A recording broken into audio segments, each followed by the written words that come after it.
This is an intro. Who needs an intro? I don't need an intro. This is just a vape show. It's just a vape show. Vape show.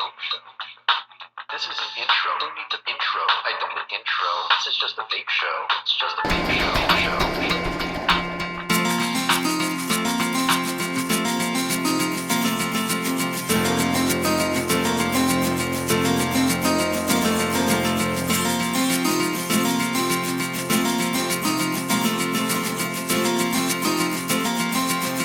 All right, so we're gonna try this again. This is take 2 is what this is. For those of you that probably don't know, because none of you probably know, because you guys don't know about take 1. It's the behind the scenes video that I've wanted to do for a little while. I tried this already. It didn't work out so well. That whole video ended up being way more vloggy and way more talking about the dog and way more, I wanted to really focus on the process and the workflow and all of that in the behind the scenes video, and I really didn't want it to be a vlog at all. It was never the intention. So you guys seem like you're interested in seeing what goes into making these sort of green screen reviews, and it'll be a fun thing to show you guys what goes into them, what I do, the prep, planning, the how do I know it's going to be a green screen review before I start? Because I kind of have to know before I start that I want to do a green screen review. It's not something that I can start up doing and then decide in the middle, oh, I wish I'd done this differently because I want to do this as a green screen. I've always wanted to try this device. This is the Sifu B-Tab from Ude. I'm really excited about this thing. I think it's really, really freaking cool. And also the Goblin, you know, I think that's going to make for an awesome review. You know, Ude also sent on over some wire, you know, and the B-Tab is a build deck. So I'm going to use their wire. I'm going to build the Goblin. I'm going to compare it against the Mesmer. It sounds like it's going to be a really exciting, really interesting review. I'm stoked about it. So that in my mind is going to make for a really, really good green screen review. Another reason that I didn't end up completing the original behind the scenes is because, well, I'm mic'd properly now. And this is something that I've started to do more recently. Use my lavalier mic. When I first started doing the green screen reviews, I realized I knew I needed either the Rode mic, basically this sort of shotgun kind of mic that gets mounted on the top of a camera, or a lavalier mic, one or the other. And I watched so many videos trying to figure out what was going to be better, what was going to sound better. And as I listened to the demonstrations and the videos, I loved the sound of the lavalier mics. Now that I started using the lavalier mic in my FaceTime, I think it just sounds so much better. You know, because I used to get complaints all the time, every bang of the table, every noise. I mean, it just drove me crazy too. So I'm switching to using just a lavalier mic. Sounds great. I just finished the dataless video. That was the first one where I did all that with just the lavalier mic, nothing else.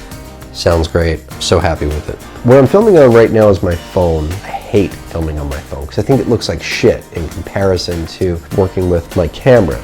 This is my camera right here, a Sony AX33, 4K capable camera, so we're future-proofed here, guys. We're ready to go. When 4K gets big, we're ready to start shooting in 4K. What I have on here is basically this macro wide lens attachment, and it just frames the shot better with the wide angle, if you ask me. There is a macro lens, a separate macro lens that's attached to this, and sometimes I will use that for my macro segments, but I try not to because I have a better macro lens. It's a little bit different than working with something like an SLR where I can use attachments and, you know, get different kinds of lenses and all that. But I've actually recently got myself an SLR.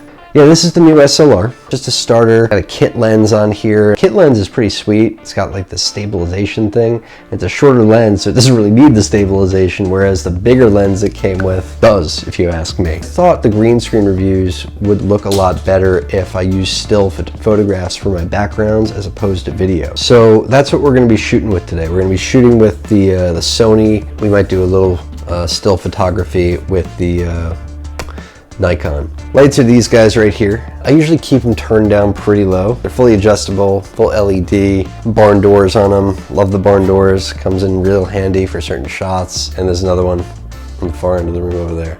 And basically what I do in all my shots is tri-point lighting. Basically a light behind the camera pretty much, light at the side, and this lamp serves as my backlight. Tri-point lighting is kind of a good way to evenly light, you know, a scene.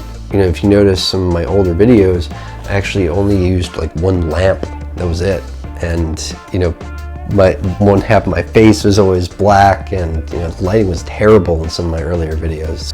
It's kind of complicated with the lighting system because you got to make sure there's no glare in chicken. You know, chicken has a glare, it looks like shit. So I try to be very mindful of certain things when I'm filming. Anyway, let's get recording. I'm going to start recording this green screen segment. When I shoot my desk mode segments, I'm usually very careful to make sure that I like the products to be new and I want them to be used. Sometimes I get a little lazy, or I get a little too excited about a particular product. I'll open it up and I'll play with it and I'll hang out with it a little bit. Seafood B-Tab, yeah, it's already open. I've already taken it out. Haven't put the batteries in it yet, but I've just been itching to. I usually want everything to be as pristine as possible for the desk mode segments, especially for the green screen reviews. You know, I kind of put my best foot forward for those, you know. So it's really just about, you know, deciding where I'm going to be standing and sort of positioning everything to go along with that. It's planning for the gremlin, where he's going to be standing. And basically, I'm just setting the stage for him in a lot of ways. In my mind, I'm kind of thinking about what he's going to be saying, what he's going to be doing, if he's going to be taking a cheap shot at me, or if he's going to be talking about the product, or what he's going to say, what he's going to do. It's always, you know, kind of in the back of my mind while I'm setting up the shot. What's in the frame, that sort of thing. Because I'm going to be standing on this side. Normally I stand on the other side, but I like this angle where I'm shooting the tree and that. So we got the tree in the shot. Let's move everything over just a little bit. And what this shot is basically just the first shot where I'll, you know, pop out and say hello, something like that, you know. That's what this first shot is, really. I'm a little nervous about how the camera's going to affect my workflow. You know, I think it's going to slow me down more. I just feel like stills would work really well for this green screen stuff. I feel like it would make a better final product. Let's rearrange this lens a little bit, get a better shot of the tree, background, that's good.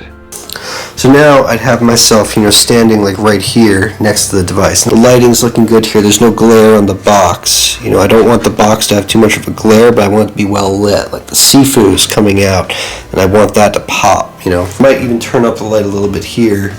Yeah, this light would be better turned up. Yeah, okay.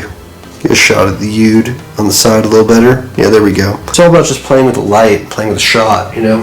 And I think having the option of using the stills is going to be really nice too. It's like a secondary option.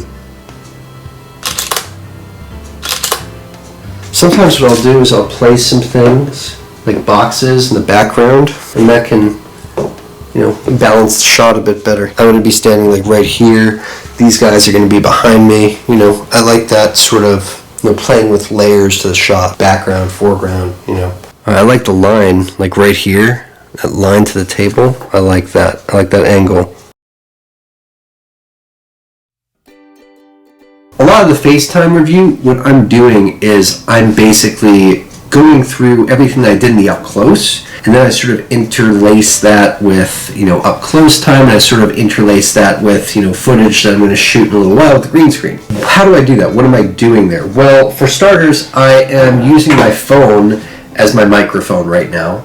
The reason being that sometime last week, I was trying to do some editing on my lunch break in my car, and the micro SD card that I use to record my audio in the Zoom, which I think I showed you guys when I was doing like the first part of this behind the scenes, fell in under my car seat. Like under my car seat in such a way that there was no way to get to it. All the audio, that's why a couple of the videos last week may have sounded like shit, because I lost that SD card. So I got lay the products out like this is what I generally like to do. I usually make sure that everything can be seen. It's got sort of a nice layout to it, that kind of thing. Set up my lavalier mic. What you don't see is that I've also got the computer over here as I'm, you know, doing my FaceTimes, especially when I'm going to be doing a green screen review, is I've got, you know, the original footage from the desk mode up on the screen, so I can kind of refer to it, kind of remind myself of what I was doing at the time, because that was 2 weeks ago. You know, I don't remember it so well anymore in my head. It's been a while. I like to film my desk modes when everything is pristine so that it looks great on camera, and then, you know, evaluate the products, come back, do the FaceTime.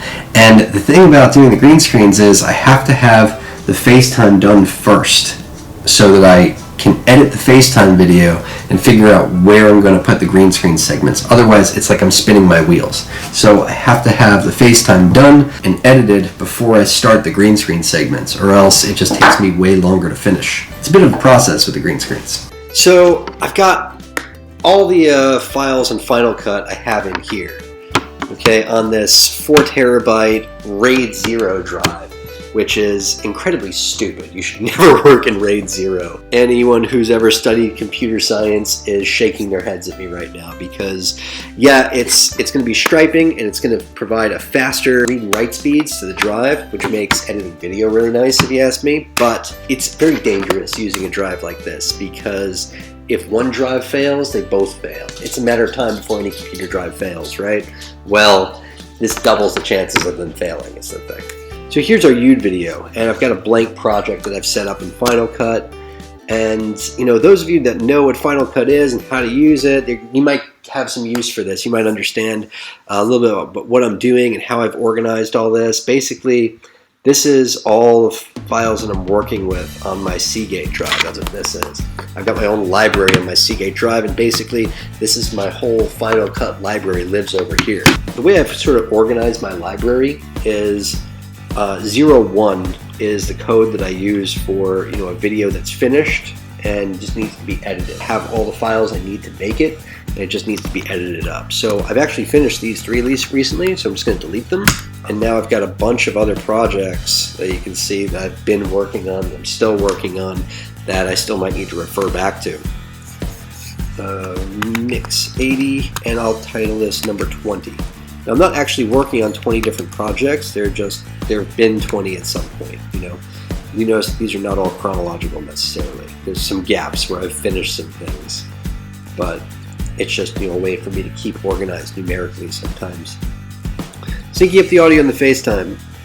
Basically, it's a matter of finding the right audio file.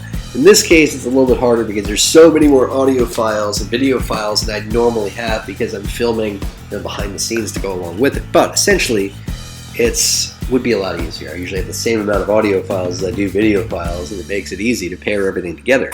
But this is just a little bit more difficult. So I've managed to track down another one of the audio files, and I'm just kind of marrying them together. So I look for these 3 spikes here because I clap so I can find it. I find those 3 spikes, and then I work to bring them together, is the idea here. YouTube, what is up? Ooh, it's totally out of sync. YouTube, what is up? That sounds pretty good. Okay, great. So now I'll cut it, get everything out before that. Get rid of it. It's gone. Detach the audio from the face segment itself. That's gone. And then I'll marry these 2 segments together in a compound clip. I'll call it something like Face 1 because there's 3 different FaceTime files here.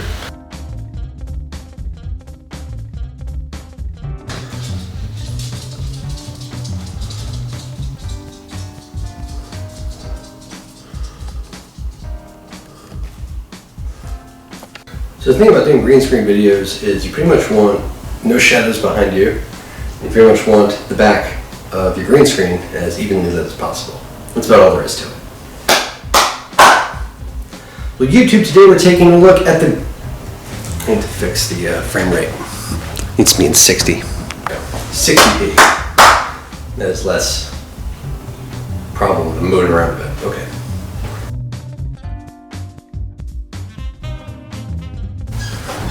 Hey babe, you almost ready? Yeah, just gotta break everything down. Alright, and change shirts. And change shirts, that's it. And that's a green screen review. So now it's just a matter of breaking everything down and putting everything away. Can you tell I've done that a few times?